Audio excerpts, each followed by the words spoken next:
এটাকে বলা হয় চাপটি। এর ভিতরে দেওয়া হয়েছে আটা, কাঁচামরিচ, তারপর হচ্ছে পেঁয়াজ কুচি, লবণ দিয়ে মেখে তারপরে বানালাম।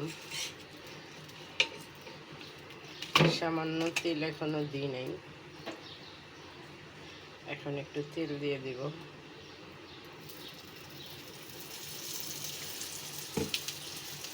সামান্য পরিমাণ তেল দিলাম।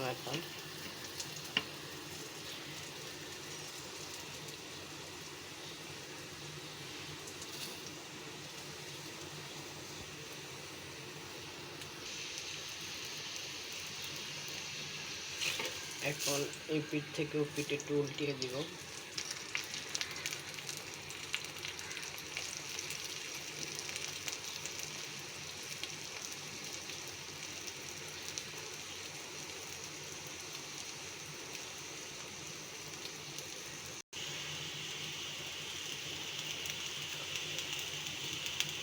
হয়ে গেছে, এখন নামিয়ে ফেলবো।